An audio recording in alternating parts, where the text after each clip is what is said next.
ম্যাকারঙ্গ গ্রামটির নাম ম্যাকারঙ্গ।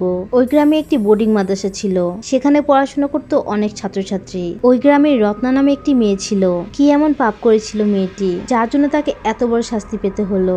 আজ এক্সপ্লেন করব 2023 সালে মুভি হিদা। মুভির শুরুতে আমাদেরকে কয়েকজনকে দেখানো হয় যারা একটি লাশ নিয়ে দাফন করতে যাচ্ছে। এটা একটি মেয়ের লাশ। মেয়েটির লাশ নামানোর সাথে সাথে সেখানে বৃষ্টি শুরু হয়। তো একটি ছেলে লাশের মুখ খুলে দিলে দেখা যায় মেয়েটির চোখ খোলা। মেয়েটিকে দেখেই কেমন যেন গা শিউরে ওঠে। যে ছেলেটি লাশটির মুখ খুলে দিতে নেমেছিল সে উপরে ওঠার সময় বারবার লাশের উপর পড়ে যাচ্ছিল। এর ফলে ছেলেটি বেশ ভয় পেয়ে যায়। বিষয়টি বাকিদের মাঝেও আতঙ্ক সৃষ্টি করে। তো তারা অনেক কষ্ট করে লাশটিকে দাফন করে। সেই রাতের ঘটনা, কবর থেকে মেয়েটির হাত বেরিয়ে আসে। এরপর আমাদেরকে একটি গ্যারেজের সিন দেখানো হয়। এর নাম বাহারি। সে এখানেই কাজ করে, কিন্তু সে আগে একটি মাদ্রাসায় পড়তো। সেখানকার সবচেয়ে মেধাবী ছাত্র ছিল বাহারি। তখন সে সেখানকার জিনে ধরা ব্যক্তিদেরও চিকিৎসা করত।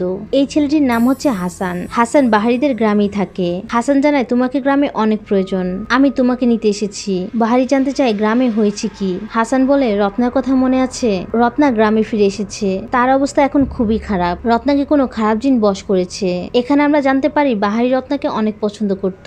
হাসান বাহারিকে অনেকবার বুঝালেও সে তার সাথে যেতে রাজি হয় না। এরপর আমরা কয়েক বছর আগের ঘটনা জানতে পারি, যখন বাহারি গ্রামে ছিল। গ্রামে যখন কোনো মানুষের উপর অশুভ শক্তি ভর করত, বাহারি তাদের চিকিৎসার মাধ্যমে সুস্থ করত। তো তেমন একটি মেয়ে চিকিৎসা করতে সে যায়। মেয়েটির শরীর থেকে খারাপ শক্তি সরাতে গিয়ে মেয়েটি মারা যায়। কিন্তু গ্রামবাসী এর সম্পূর্ণ দোষ দেয় বাহারির উপরে। এর জন্য বাহারিকে বেশ কয়েক বছর জেলেও থাকতে হয়। জেল থেকে বের হয়ে বাহারি আর কোনোদিনও গ্রামে যায়নি। সিন বর্তমানে আসলে আমরা দেখতে পারি বাহারি কিছু একটা শব্দ পেয়ে বাহিরে বের হয়। দেখা যায় একটা ভাঙাচোরা গাড়িতে একটি মেয়ে বসে আছে, তার গলায় শিকল বাঁধা। মেয়েটি বারবার বাহারির কাছে সাহায্য চাচ্ছে। আর এই মেয়েটি হচ্ছে রত্না। বাহারি এবার বুঝতে পারে রত্না তার সাহায্যের প্রয়োজন। তখনই ব্যাগপত্র গুছিয়ে সে গ্রামের উদ্দেশ্যে রওনা দেয়। গভীর রাত, পথে সে একটি অ্যাক্সিডেন্ট দেখতে পায়। এই ঘটনাটি মনে রাখবেন। তো এভাবেই সারাদিন জার্নির পরে সন্ধ্যায় সে তাদের গ্রামে পৌঁছায়। আর এটাই সেই অভিশপ্ত গ্রাম ম্যাকারঙ্গ। গ্রামে এসে প্রথমে সে হাসানের সাথে দেখা করে। হাসান বাহারিকে দেখে অনেক খুশি হয়। হাসানের সাথে দেখা শেষ করে সে তার বোর্ডিং মাদ্রাসায় যায়। এই লোকটি হচ্ছে আবা। আবা কিন্তু বাহারিকে সবচেয়ে বেশি ভালোবাসতো। বাহারির সাথে সে আগের মতোই আচরণ করে। আবা হচ্ছে এই মাদ্রাসার প্রিন্সিপাল। এখানে বাহারি জানায় সেদিন আমি মিথ্যা কারণে জেলে গিয়েছিলাম। আমার জেলে যাবার খবর পেয়ে আমার মাও মারা গেছে। আমি এখন শহরে একটি গ্রেজে কাজ করি। হাসান আমাকে রত্না কথা বলেছে, আমি মূলত তার জন্য এসেছি। এটা শুনে আবা অনেক খুশি হয়, কারণ সে জানতো বাহারি অনেক ফরেজগার, তার মাধ্যমে অনেক মানুষ ভালো হয়েছে। আবা বাহারিকে আগের মতো এখানে থাকতে দেয়। বেশ সম্মান দেওয়া হয় বাহারিকে। পরের দিন হাসানকে নিয়ে বাহারি রত্নাদের বাসায় আসে। বাহারিকে দেখে রত্নামা আবেগপ্রবণ হয়ে যায়। সে অনেক খুশি হয়, কারণ সে জানতো বাহারি একমাত্র রত্নাকে ঠিক করতে পারবে। রত্নামা তাদেরকে ঘরের ভিতরে বসায়। বাহারিকে চা খেতে দেওয়া হয়। এখানে হাসান বাহারিকে ইশারা জানায় সে কিছু নিবে না। এই ঘটনাটি খেয়াল রাখবেন। রত্নামা রত্না বিষয় বলতে গিয়ে কান্নায় ভেঙে পড়ে। তো তখনই ভিতর থেকে ভয়ঙ্কর এক আর্তনাদ শোনা যায়। এরপর বাহারি ভিতরে গিয়ে রত্নাকে দেখতে পায়। দেখা যায় খুব খারাপ অবস্থা তার। শরীরে পচন ধরে সেখান থেকে পোকা বের হচ্ছে।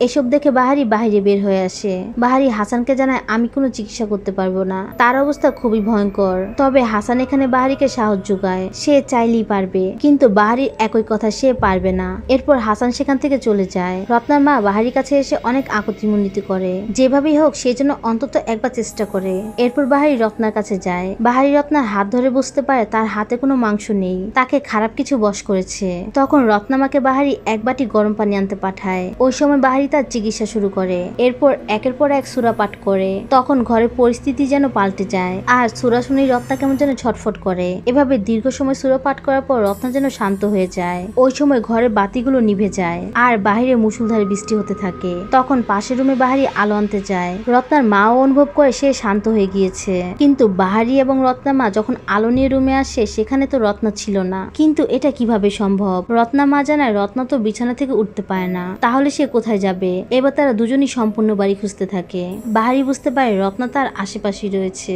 হঠাৎ বাহারি রত্নাকে বাহিরে দেখতে পায়। বাহিরটাও বেশ খোঁজা হয়, কিন্তু রত্নাকে বাহিরেও পায় না। এক পর্যায়ে দেখা যায় রত্না রত্না টিনের উপর বসে আছে। মেয়ের এই অবস্থা দেখে রত্নার মা অনেক ভয় পেয়ে যায়। আচমকা রত্না তার মায়ের উপর ঝাঁপিয়ে পড়ে। এক পর্যায়ে সেখানে সে অজ্ঞান হয়ে যায়। বাহারি এসব দেখে আবারও দোয়া পাঠ করে, কিন্তু রত্নার মধ্যে থাকা আত্মাটি ছিল অনেক শক্তিশালী। আত্মাটি বাহারিকে মারার অনেক চেষ্টা করছিল।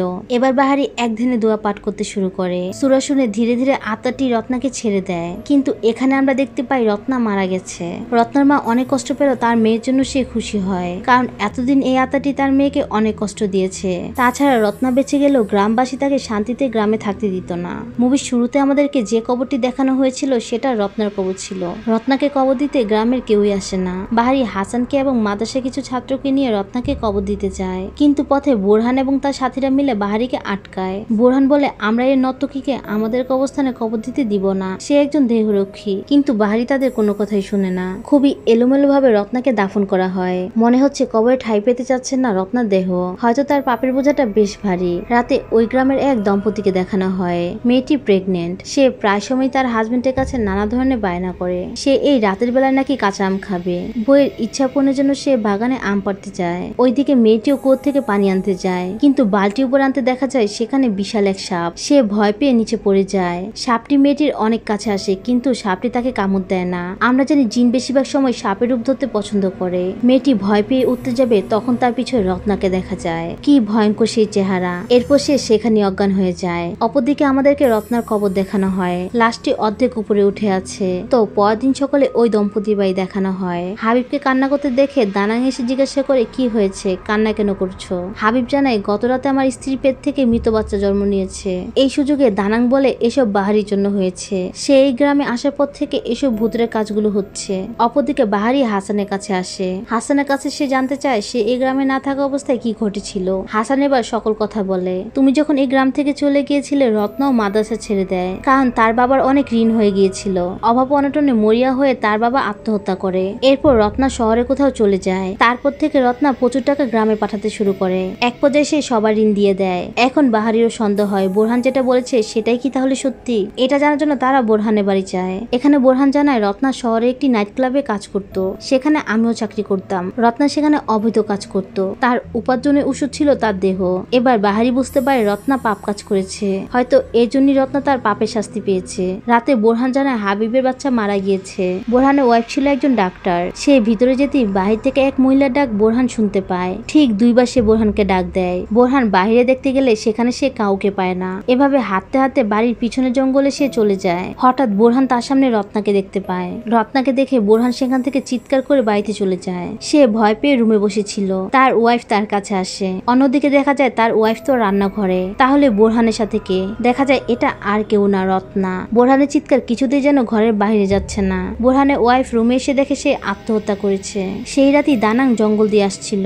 বাইকের গ্লাসে সেও রত্নাকে দেখতে পায়। সম্পূর্ণ গ্রামে বোরহানের মৃত্যুর খবরটি ছড়িয়ে পড়ে। দানাং বোরহান কেউই ভালো মানুষ ছিল না। অপর পাশে আমরা দেখতে পাই রত্নার মা তার মেয়ের কবরস্থানে এসেছে। মেয়ের এমন ভয়াবহ অবস্থা দেখে সে অনেক কান্না করে। কবরের পাশে বসে আল্লাহর কাছে ক্ষমা চায়। সে পায়নি তার মেয়েকে খারাপ কাজ থেকে বিরত রাখতে। কবরের চারদিকটি রত্নার মা ঢেকে দেয়। অন্যদিকে ওস্তাদ আবাকে দেখানো হয়। সে মৃত্যু সজ্জায়। বাইরে মাদ্রাসার এক ছাত্র অজু করার সময় কিছু দেখে চিৎকার করে ওঠে। সবাই তার কাছে এসে দেখে ছেলেটি অদ্ভুত আচরণ শুরু করেছে। বাহারি আর বুঝতে বাকি থাকে না তার উপরে কোনো খারাপ শক্তি ভর করেছে। সে দোয়া পাঠ শুরু করে। ওইদিকে মেয়েদের মধ্যে আরেকজনের উপরও খারাপ শক্তি ভর করে। প্রচন্ড শক্তিধর কিছু যেন বশ করে নিয়েছে তাদের। তখনই মেয়েটি বাহারির কাছে এসে বলে, তোমার ধর্মের দোয়া আমার কিছুই করতে পারবে না। তো তখন বাহারির সাথে সকল ছাত্রছাত্রী একসাথে দোয়া পড়তে থাকে। সবাই একসাথে দোয়া পড়াতে খারাপ শক্তির প্রবাহ কমে যায়। পরিস্থিতি কিছুটা শান্ত হয়। তখনই বাহারির কাছে খবর আসে তাদের ওস্তাদের অবস্থা খুবই খারাপ। বাহারি রুমে আসতে আবা মারা যায়। পরদিন সকালে আবার জানাজা শেষ করা হয়। তখনই বাহির থেকে কয়েকজন বকাটে ছেলে বাহারিকে ডাকাডাকি করে। আসিফ, দানাং, হাবিব সকলে যেন বাহারির উপর ক্ষেপে আছে। এরা সবাই বাহারিকে ঠান্ডা মাথায় হুমকি দেয় সে যেন আজই এই গ্রাম ছেড়ে চলে যায়। বাহারিও অসহায়ের মতো রাজি হয়ে যায়। অপরদিকে দেখা যায় শহর থেকে একটি মেয়ে রত্নার কবর দেখতে এসেছে। গ্রামের একজন তাকে কবর পর্যন্ত পৌঁছে দিয়ে পালিয়ে যায়। মেয়েটিও রত্নার কবর দেখে সেখান থেকে চিৎকার করে দৌড়ে পালায়। মেয়েটি শহরে যাওয়ার জন্য বাসে ওঠে। একই বাসে বাহারিও ছিল। মেয়েটিকে এভাবে কান্না করতে দেখে সে জিজ্ঞাসা করে কি হয়েছে। মেয়েটি জানায় এই গ্রামের মানুষ একদমই ভালো না। আমার বন্ধুর মৃতদেহটিও তারা ঠিক মতো দাফন করেনি। বাহারি জিজ্ঞাসা করে তোমার বন্ধুর নাম কি? মেয়েটি বলে রত্না। এবার মেয়েটি থেকে রত্না সম্পর্কে অনেক বিষয় সে জানতে পারে। এসব কথা শুনে বাহারি বাস থেকে নেমে যায়। তাকে দেখে আসিফ এবং হাবিব মারধর করতে শুরু করে। আসলে বাহারিকে তারা ভয় পাচ্ছে, সে যদি কোনোভাবে রত্না সম্পর্কে গোপন কথাগুলো জানতে পারে তাহলে তারা বিপদে পড়বে। এক পর্যায়ে সেখানে হাসান আসে। বাহারি হাসানকে জানায় এরাই রত্নাকে ব্ল্যাক ম্যাজিক করেছিল। এরপর হাসানকে নিয়ে বাহারি দানাঙের বাড়ি আসে। দেখা যায় কালা জাদু করার মতো সব জিনিসই সেখানে ছিল। তখন পিছন থেকে দানাং বাহারির মাথায় আঘাত করে। বাহারি অচেতন অবস্থায় সেখানেই পড়ে যায়। এইবার জানা যায় আসল রহস্য, এরাই রত্নাকে নাইট ক্লাবে কাজ দেয়। তাকে এই পথে আসতে সাহায্য করেছিল বোরহান, আসিফ, দানাং এরাই। এভাবে রত্না নোংরা কাজ করে অনেক অর্থ উপার্জন শুরু করে এবং এই কথা গ্রামবাসীর কাছ থেকে ঢাকার জন্য দানাং, আসিফ, বোরহানকে রত্না টাকা দিত। শুধু টাকাই নয়, এদের সাথে দৈহিক সম্পর্কেও লিপ্ত হতো। কিন্তু একসময় এদের থেকে দূরে থাকতে শুরু করে রত্না, এদেরকে টাকা দেওয়া বন্ধ করে দেয়। এখন রত্না থেকে তারা টাকাও পায় না এবং দৈহিক সম্পর্কও পায় না। এর জন্যই তারা ক্ষিপ্ত হয়ে তার উপরে কালাজাদু করে দেয়। এর ফলে রত্না তার সৌন্দর্য, আভিজাত্য, মান সম্মান সব হারিয়ে ফেলে। রত্না মারা যাবার পরও দানাং তার উপর কুফুরি করে, যাতে রত্না ব্যাপারে আরো খারাপ ধারণা গ্রামবাসীর কাছে ছড়ায়। এসব কথা দানাং ঘরের ভিতরে বলছিল। এভাবেই বাহারিকে হত্যা করার জন্য ছুরি হাতে নেয় দানাং। কিন্তু দেখা যায় বাহারিকে হত্যার আগেই বাহারি জ্ঞান ফিরে আসে। সে আল্লাহর কাছে সাহায্য চায়, যেমনটা তার ওস্তাদ আবা বলেছিল সবসময় মনে মনে দোয়া করবে। এক পর্যায়ে দানাং এর সাথে বাহারির অনেক হাতাহাতি হয়। বাহারি সম্পূর্ণ ঘরে আগুন লাগিয়ে বাহিরে বের হয়ে যায়। দানাং আগুনে পুড়ে মারা যায়। বাহারি এবার রত্নার আত্মাকে দেখতে পায়। মূলত দানাং এবং বুরহান ছিল রত্নার আসল দোষী, তাই তাদের মৃত্যুর পরে রত্নার আত্মাও শান্তি পায়। আর গ্রামবাসী এবার সত্যিটা জানতে পারে। পুনরায় লাশ আবার দফন করা হয়। এখানে আসিফ বাহারি এবং রত্নার মার কাছে ক্ষমা চায়। কবর দিয়ে বাহারি বোরিং মাদ্রাসায় চলে আসে। দেখা যায় দুজন পুলিশ হাসানের কথা জিজ্ঞাসা করে। বাহারি জানায় হাসান আমার বন্ধু, কোনো সমস্যা হলে আমাকে বলতে পারেন। এখানে অদ্ভুত একটি বিষয় জানায় পুলিশ, গত কয়েকদিন আগে একটি অ্যাক্সিডেন্টে হাসান মারা গেছে। মনে আছে বাহারি যখন গ্রামে এসেছিল তখন একটা অ্যাক্সিডেন্ট দেখানো হয়েছিল। আসলে ওইটাই ছিল হাসানের গাড়ি। সেই দিন হাসান মারা গিয়েছিল আর এতদিন বন্ধুকে সাহায্য করার জন্যই তার পাশে ছিল। শুধুমাত্র বাহারি হাসানকে দেখতে পেত। এরপর দেখানো হয় এখন বোর্ডিং মাদ্রাসার প্রধান ওস্তাদ বাহারি।